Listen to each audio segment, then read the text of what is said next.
नमस्कार, बहुत स्वागत है आपका। मैं हूं आपके साथ ऋतु ज्ञानवानी। सबसे पहले बात करेंगे भोपाल के मुख्यमंत्री शिवराज सिंह चौहान एक्शन में हैं। उन्होंने बैठक बुलाई है, लॉ एंड ऑर्डर को लेकर ये बैठक बुलाई गई है। महत्वपूर्ण बैठक काफी मानी जा रही है। भोपाल, इंदौर, बैतूल, गुना में हुई घटनाओं का संज्ञान लिया है। सभी जिलों के कलेक्टर, एसपी और पुलिस कमिश्नर सहित संबंधित अधिकारी बैठक में जुड़े हैं।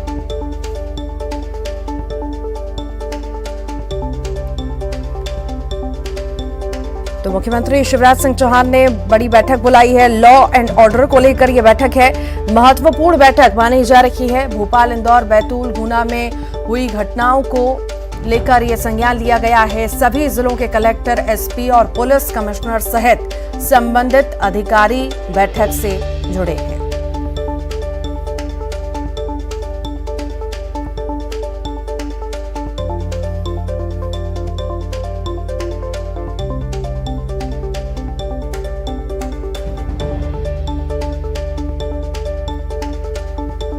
बड़ी बैठक मुख्यमंत्री शिवराज सिंह चौहान ने बुलाई है। ये बैठक लॉ एंड ऑर्डर पर आधारित है। आपको बता दें, महत्वपूर्ण ये बैठक होने जा रही है। भोपाल, इंदौर, बैतूल, गुना में घटनाओं का संज्ञान लिया गया है। कलेक्टर, एसपी और पुलिस कमिश्नर सहित संबंधित अधिकारी बैठक से जुड़े हैं।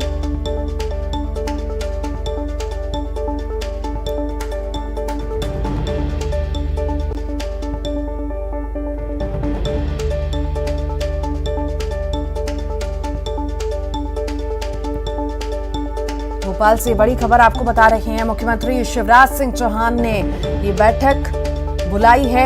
लॉ एंड ऑर्डर को लेकर महत्वपूर्ण बैठक बुलाई गई है। भोपाल, इंदौर, बैतूल, गुना में घटनाओं का संज्ञान लिया गया है। सभी जिलों के एसपी, कलेक्टर, अधिकारियों को इस बैठक में जुड़ने को कहा है। सभी जुड़े हुए हैं और ये बैठक महत्वपूर्ण रही, खास रही। ये कितनी खास रही, इसको जानने के लिए हमारे सहयोगी हमारे साथ जुड़ेंगे, वो बताएंगे। आपको बता दें कि ये बड़ी महत्वपूर्ण बैठक है। लॉ एंड ऑर्डर को लेकर ये बैठक ली गई है। मुख्यमंत्री शिवराज सिंह चौहान ने ये बैठक बुलाई और इस बैठक में कई सारे एसपी, सभी जिलों के एसपी, कलेक्टर सभी जुड़े। और ज्यादा जानकारी के लिए शैलेंद्र भदौरिया हमारे साथ जुड़ गए हैं। शैलेंद्र, मुख्यमंत्री शिवराज सिंह चौहान ने महत्वपूर्ण बैठक बुलाई है और लॉ एंड ऑर्डर को लेकर यह बैठक रही, आखिर कितनी खास रही, क्या क्या पूरे मामले रहे, जानकारी विस्तार से दीजिए। देखिए, बिल्कुल ऋतु, मुख्यमंत्री शिवराज सिंह चौहान का जो मॉर्निंग एक्शन है वो लगातार जारी है। वो पिछले कुछ दिनों से लगातार ये देखने में आ रहा है कि वो सुबह सुबह एक जिले की बैठक बुलाते थे और उसके जो विकास कार्य चल रहे हैं या जो परिस्थितियां हैं उसको लेकर बात करते थे। लेकिन आज उन्होंने जिन इलाकों में पिछले दिनों घटनाक्रम हुए, खासकर ऐसे घटनाक्रम जिनमें ये नज़र आया कि प्रशासन की कहीं ना कहीं कोई लापरवाही रही या पुलिस के द्वारा लापरवाही बरती, जिसके चलते ये अपराध या घटनाक्रम हुए हैं। और उन्हीं जिलों की समीक्षा करने के लिए, जिसमें इंदौर, भोपाल, बैतूल और गुना सहित कुछ अन्य जिले भी हैं, उनके जो पुलिस अधिकारी हों या राजस्व अधिकारी हैं, सारे लोगों को जोड़ा गया और उनके साथ एक बैठक आयोजित की गई। खासकर लॉ एंड ऑर्डर को लेकर किस तरीके से मध्य प्रदेश में कुछ इलाकों में लॉ एंड ऑर्डर की स्थितियां देखने को मिली, जिससे कहीं ना कहीं सरकार या स्थानीय प्रशासन पर जो सवालिया निशान लगने शुरू हो गए। तो यही कारण है कि उन अधिकारियों को बुलाकर आवश्यक दिशा निर्देश दिए गए और उनसे पूछताछ की गई है कि आखिर क्या परिस्थितियाँ रही जिसके चलते इस तरह के लॉ एंड ऑर्डर के मामले जो है, घटनाक्रम जो है सामने आए। और उसी कड़ी में जिस तरीके से एक बड़ी जानकारी है कि पवन जैन, एडीएम इंदौर को तत्काल प्रभाव से हटा दिया गया है। उनको अब वल्लभ भवन में पदस्थ किया गया। उन पर यह आरोप था कि पिछले दिनों जन सुनवाई के दौरान एक दिव्यांग युवक अपनी शिकायत लेकर पहुंचा था, उसके साथ उन्होंने असंवेदनशील व्यवहार किया था और उसकी शिकायत जो है शिवराज सिंह चौहान तक पहुंची थी और उसके बाद तत्काल एक्शन लेते हुए उन्हें हटा दिया गया है। और जिस तरीके से जो घटनाक्रम रहे हैं उनमें किसी तरह की कोई लापरवाही ना हो, वो जो घटनाक्रम रहे हैं उनकी विवेचना समय पर हो, आरोपियों की जल्द से जल्द गिरफ्तारी हो और भविष्य में इस तरह की घटना की पुनरावृत्ति ना हो, इसको लेकर शिवराज सिंह चौहान जो है वो बैठक ले रहे हैं और जो अधिकारी उसमें शामिल हैं उनको आवश्यक दिशा निर्देश भी दे रहे हैं। जी, मतलब कुल मिलाकर माने शैलेंद्र, पूरी तरह से सख्ती के मूड में मुख्यमंत्री शिवराज सिंह चौहान है, क्योंकि लगातार वो मॉर्निंग एक्शन में तो रहते ही हैं। अब जिस तरह से इमरजेंसी में बैठक बुलाई गई, सभी को निर्देश दिए गए, तो सख्ती दिखाने में कहीं भी पीछे मुख्यमंत्री नहीं हटेंगे। जहां भी जैसी भी घटनाएं हो रही हैं, कहीं लगाम लगाने में जरा सी भी चूक नहीं होगी। देखिए बिल्कुल आपने ठीक कहा कि जिस तरीके से अभी हमने हाल में ही देखा कि जिस तरीके से शिवराज सिंह चौहान अलग अलग जिलों का दौरा कर रहे हैं और मंच से ही जो अधिकारी हैं उनको डांट लगा रहे हैं। कई जगह पर उन्होंने लापरवाही बरतने पर अधिकारियों को सस्पेंड भी किया। ये बताता है कि किस तरीके से सरकारी योजनाएं हैं उनका जमीनी स्तर पर धरातल पर अगर कहें क्रियान्वयन अगर ठीक नहीं मिल रहा है तो उनके खिलाफ सख्त कार्रवाई कर रहे हैं। उसी तरीके से लॉ एंड ऑर्डर को लेकर घटनाक्रम जितने भी सामने आ रहे हैं उसमें यदि ये पता चलता है कि पुलिस प्रशासन या स्थानीय प्रशासन की किसी तरीके से कोई लापरवाही रही थी या ये कहें कि समय रहते उन दोषियों आरोपियों पर कार्रवाई नहीं की गई जिसके चलते ये घटनाक्रम पेश आया, तो ऐसे अधिकारियों पर सख्त कार्रवाई लगातार मुख्यमंत्री शिवराज सिंह चौहान कर रहे हैं और साफ ताकीद दे रहे हैं कि आने वाले समय में इस तरह की घटनाओं की पुनरावृत्ति ना हो। यदि पुनरावृत्ति होती है तो जो भी दोषी अधिकारी होंगे उनको छोड़ा नहीं जाएगा, उनको बख्शा नहीं जाएगा। और उसी क्रम में इस तरीके से मैंने बताया कि एडीएम पवन जैन को पर कार्रवाई की गई और इससे पहले भी कई अधिकारी जो है वो मॉर्निंग एक्शन का शिकार हो चुके हैं। जी ठीक, बहुत शुक्रिया शैलेंद्र जानकारी को साझा करने के लिए। चलिए आगे बढ़ेंगे, बात करेंगे भोपाल की वैशाली ठक्कर आत्महत्या मामला जो है गृह मंत्री नरोत्तम मिश्रा का, इस पर बयान सामने आया है। दोनों आरोपियों पर 5-5 हजार का इनाम घोषित किया गया है। एयरपोर्ट पर अलर्ट भी जारी किया गया है। लुकआउट सर्कुलर जारी किया जा रहा है। राहुल मलवानी और दिशा मलवानी पर इनाम घोषित है। वैशाली ठक्कर के मंगेतर से भी संपर्क किया जा रहा है।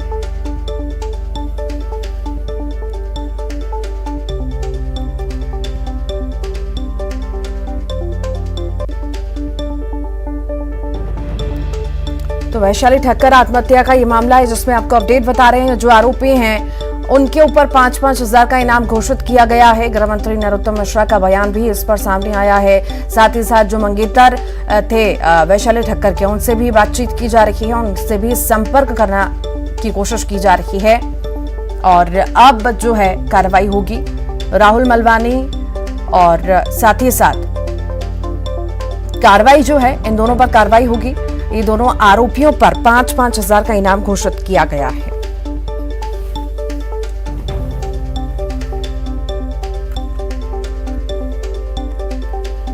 दो आरोपी थे, दोनों आरोपियों पर 5-5 हजार का इनाम कर दिया गया है। लुकआउट सर्कुलर भी जारी किया है। सभी एयरपोर्ट को हिंदुस्तान भर के सूचना दी जा रही है जिससे कि वो बाहर न चले जाएं देश से। दोनों राहुल मलवानी और दिशा मलवानी, ये दोनों पर 5-5 हजार का इनाम किया है। जो वैशाली ठक्कर जी हैं उनके जो मंगेतर बताए जा रहे थे उनसे भी संपर्क करने की कोशिश की जा रही है। यूएस में है, अभी संपर्क नहीं हो पाया। और ज्यादा जानकारी के लिए शरद हमारे साथ जुड़ गए हैं। शरद, वैशाली ठक्कर मामले में अब अपडेट आया है, जो दो आरोपी माने जा रहे हैं उन पर 5-5 हजार का इनाम घोषित किया गया है। बिल्कुल, देखिए गृह मंत्री डॉक्टर नरोत्तम मिश्रा ने ये बड़ी जानकारी दी है। वैशाली ठक्कर जो टीवी अभिनेत्री ही, उनकी सुसाइड का जो केस इंदौर में हुआ, हाई प्रोफाइल केस, उसमें जो दो आरोपी थे उन दोनों के खिलाफ में, जो पति पत्नी हैं उनके खिलाफ में 5-5 हजार रुपए का जो इनाम है वो घोषित किया गया है। साथ ही साथ इस बात को लेकर देश के सभी जो इंटरनेशनल एयरपोर्ट हैं उन पे अलर्ट किया गया है कि वो देश छोड़कर कहीं भाग ना जाएं। तो लुकआउट जो सर्कुलर है वो भी जारी किया गया है। ये भी जानकारी दी गई है कि जो मंगेतर हैं, जो हालांकि विदेश में रहते हैं वैशाली ठक्कर के, उनसे भी इस पूरे मामले में जो पूछताछ है वो की जाएगी। तो कुल मिलाकर ये कह सकते हैं कि बड़ा एक्शन इस लिहाज से लिया गया है कि जो दोनों आरोपी हैं वो क्योंकि फरार हैं, उनकी गिरफ्तारी जल्द से जल्द हो सके, इसलिए जो इनाम है वो 5-5 हजार रुपए का घोषित किया गया है। साथ ही साथ में जो लुकआउट सर्कुलर है वो भी जारी किया गया है। शरद, जो आरोपी हैं उनके परिवार वालों से भी बातचीत लगातार पुलिस वालों की हो रही होगी, आखिर उनका इस मामले में क्या कुछ कहना है? और मंगेतर से भी संपर्क किया जा रहा है, उनका इस पर क्या कहना है? देखिए, मंगेतर हैं उनसे अभी संपर्क नहीं हो पाया है। ये जो जानकारी है वो दी गई है क्योंकि वो विदेश में हैं, उनसे संपर्क करने की कोशिश पुलिस की ओर से की जा रही है। जहां तक बात आरोपियों के परिजनों की है तो दरअसल जो आरोपी हैं वो फरार हैं, लिहाजा उनकी गिरफ्तारी के लिए जो एक्शन है वो पुलिस की ओर से लिए जा रहे हैं। और इसी कड़ी में जो इनाम है वो 5-5 हजार रुपए का घोषित किया गया है। ठीक, बहुत शुक्रिया जानकारी को साझा करने के लिए। आप लगातार बने रहिए, फिर आपके पास लौटूंगी।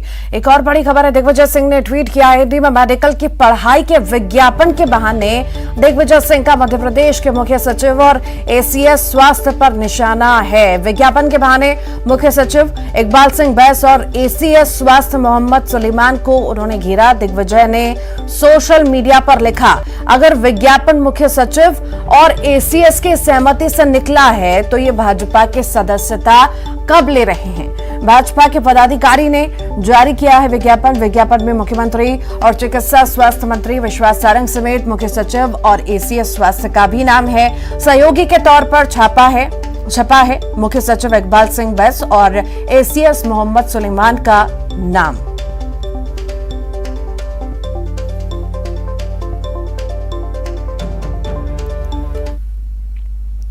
भोपाल से बड़ी खबर है, आईएएस अधिकारियों पर ट्वीट का ये पूरा मामला है। गृह मंत्री नरोत्तम मिश्रा का बयान इस पर सामने आया। दिग्विजय सिंह सिर्फ ऐसी ही चीजें तलाशते हैं। राष्ट्र के गौरव पर, सम्मान पर बात आई तो दिग्विजय सिंह सवाल उठाते हैं।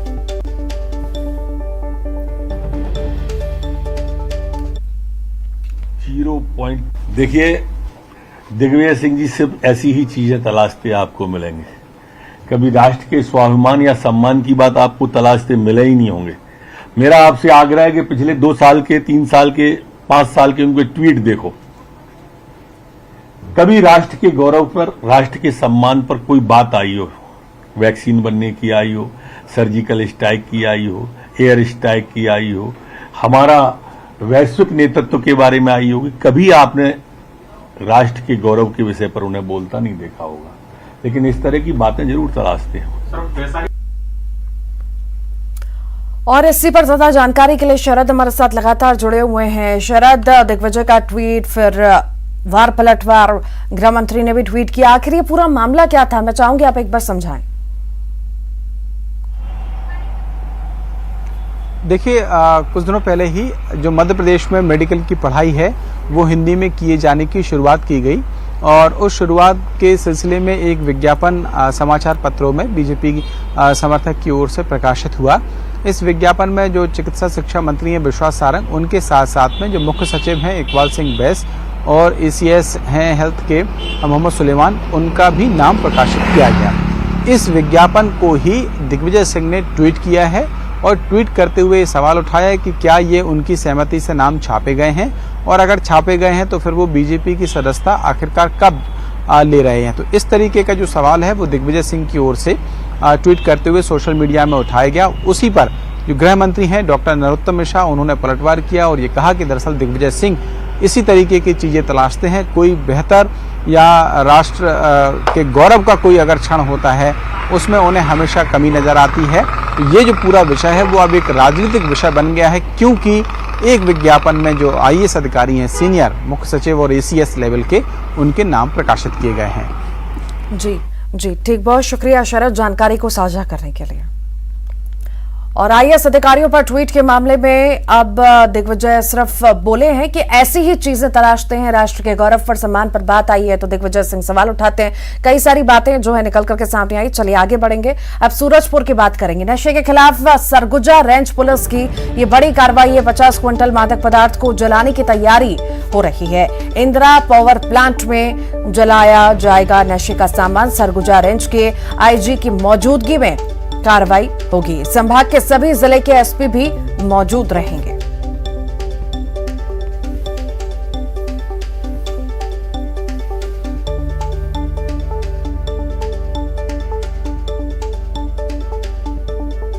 तो ये बड़ी खबर आपको बता रहे हैं, इंदौर पावर प्लांट में जलाया जाएगा नशे का सामान। सरगुजा रेंज के आईजी की मौजूदगी में ये बड़ी कार्रवाई होगी। संभाग के सभी जिले के एसपी मौजूद रहेंगे। सरगुजा रेंज पुलिस की ये बड़ी कार्रवाई हुई है। सूरजपुर जिले में सरगुजा रेंज के नशा के खिलाफ जो एक मुहिम है, ये उसका आज ताज़ा उदाहरण आप देख सकते हैं। जिस तरह से नशे के खिलाफ जो मुहिम पुलिस की चलाई जा रही थी, आज उस मुहिम के तहत कम से कम 50 क्विंटल जो है अवैध गांजा, अफीम और जो नशीली दवाई है आज उसको डिस्ट्रॉय किया जाएगा। और ये जो है सूरजपुर ज़िले का मेगा पावर प्लांट है जहां इसे डिस्ट्रॉय किया जाएगा और लगभग कम से कम 1 मेगावाट तो यहां से बिजली भी उत्पादन होगी। ऐसे में जो सरगुजा रेंज का जो इतनी बड़ी कार्रवाई है, कम से कम यहाँ करोड़ों अरबों की जो यहाँ नशीली पदार्थ है आज उसे डिस्ट्रॉय कर दिया जाएगा। लगातार जो नशे के खिलाफ जो सरगुजा रेंज का जो मुहिम चलाया जा रहा था वो मुहिम का उदाहरण आप यहाँ देख सकते हैं किस तरह से आज उस नशीली पदार्थों को यहाँ डिस्ट्रॉय किया जाएगा। और डिस्ट्रॉय करने का जगह भी ऐसा चुना गया है कि जहाँ से न तो किसी प्रकार का वायु प्रदूषण होगा बल्कि जो विद्युत प्लांट है यहाँ उसे डिस्ट्रॉय किया जा रहा है, जिससे कम से कम कुछ विद्युत की भी उत्पादन होगी और लोगों के घर में रोशनी पहुँचेगी। वरुण राय, न्यूज़ 18 सूरजपुर। और ये तस्वीरें आपको दिखा रहे हैं। पुलिस ने ये बड़ी कार्रवाई की है। संभाग के सभी जिले के एसपी अब इसमें मौजूद रहेंगे। सरगुजा रेंज पुलिस ने ये बड़ी कार्रवाई की है। नशे का सामान जो है बरामद किया गया उसे नष्ट किया जाएगा। नशे के खिलाफ सरगुजा रेंज पुलिस ने ये बड़ी कार्रवाई भी की है। 50 क्विंटल मादक पदार्थ को जलाने की तैयारी अब की जा रही है। कांग्रेस अध्यक्ष पद के चुनाव के लिए मतगणना जारी है और नतीजे सामने आने के साथ ही 24 साल बाद गांधी परिवार के बाहर कोई नेता देश की सबसे पुरानी पार्टी का अध्यक्ष चुना जाएगा। नए अध्यक्ष की ताजपोशी के लिए दिल्ली गए छत्तीसगढ़ प्रदेश कांग्रेस के अध्यक्ष मोहन मरकाम ने दावा किया है कि जीत कांग्रेस नेता की होगी और पार्टी भी मजबूत होगी। मरकाम ने कहा कि अध्यक्ष कौन होगा इसका थोड़ा इंतजार करें। छत्तीसगढ़ कांग्रेस के प्रदेश अध्यक्ष मोहन मरकाम मेरे साथ है। सर, 24 साल बाद आज कांग्रेस ऑफिस में मतों की गिनती हो रही है। अध्यक्ष पद के लिए चुनाव हुआ, उसकी गिनती क्या उम्मीद है, कौन जीतेगा? अखिल भारतीय कांग्रेस कमेटी के अध्यक्ष के रूप में वोटिंग खत्म होकर आज गिनती हो रही है। हम गिनती का इंतजार कर रहे हैं कि हमारा राष्ट्रीय अध्यक्ष कौन बन रहा है। इंतजार कीजिए, घोषणा होने दीजिए। जो भी होगा कांग्रेस पार्टी का होगा। कांग्रेस पार्टी को मजबूती प्रदान करने का प्रयास करेंगे। सर, वो तो ठीक है कि कांग्रेस का होगा क्योंकि दोनों ही कांग्रेस के बड़े नेता हैं, उनमें से कोई एक होगा। आपने किसको वोट दिया आज तो आप बता सकते हैं। अब तो गिनती हो रही है, वोट किसको दिया था? देखिए, गोपनीय मतदान होती है। हम लोग गोपनीयता को भंग नहीं कर सकते। जब घोषणा होगी तो आप सबको पता चल जाएगा। वैसे जो ज्यादातर जो अनुमान है और जो राय जा रही है वो मल्लिका अर्जुन खड़गे के पक्ष में। आपने वोट दिया मल्लिका अर्जुन खड़गे को और आपके छत्तीसगढ़ के लोगों ने? देखिए, आप इंतजार कीजिए। मैं कहा ना अभी, आप 1 बजे तक इंतजार किए, आपके सामने आ जाएगा। गोपनीय बातें हैं कि गुप्त मतदान होता है तो किसी को बताया नहीं जाता। गुना से बड़ी खबर है। मनचले युवक के डर से छात्रा ने पढ़ाई छोड़ी है। छात्रा के घर के सामने ही मनचला रहता है। छात्रा ने 10वीं तक की पढ़ाई की। 11वीं में छात्रा ने एडमिशन नहीं लिया। लड़की ने मनचले के डर से अपनी पढ़ाई छोड़ दी। लड़की के परिवार के लोग भी डरे हुए हैं। छात्रा को घर से अकेले बाहर जाने की इजाजत नहीं है।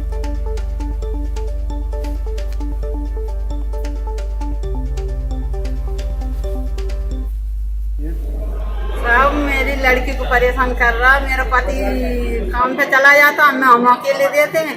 धमकी बताता, मार पीट की। मेरे जेठ का लड़का फोन लगा बुला तो उसे मारा बेल्टन से। अभी तो वो बाहर बेल्ट उछल रहे हैं गर्दन में। कौन परेशान कर रहा है? वो डिस्को को नाटी शिवम और समूह पूरे परिवार 10 जन हैं। 10 जने आ जाते हैं तो अकेले मर भी कहाँ चलो मर भी 10 कहाँ चले मार भी अकेले कहाँ चलो मर भी। परेशान क्यों कर रहे हो? ये लड़की के बत्तल कर रहा है परेशान। थाने गए थे तो थाने पे कोतवाली गए, कोतवाली से कोई सुनवाई नहीं गई। आपने लिखा है कि बच्ची की पढ़ाई छुड़वा दी, क्या? स्कूल जाती तो अब किस ध्यान में जाती तो फिर उसने कही मम्मी मुझको परेशान कर रहा है, मैं स्कूल नहीं जा रहा। मैंने सोची चलो बेटी घर बैठो। और ज्यादा जानकारी के लिए विजय जोगी हमारे साथ जुड़ गए हैं। विजय, ऐसी सैकड़ों लड़कियां होती हैं जो ऐसे मनचलों की वजह से परेशान रहती हैं और पढ़ाई लिखाई बाहर निकलना सब छोड़ देती हैं। एक और मामला सामने आया है, क्या इस पर संज्ञान लिया गया है क्या? जी देखिए, गुना के बूढ़े वाले जी क्षेत्र का ये पूरा मामला है। कोतवाली थाना क्षेत्र में आता है।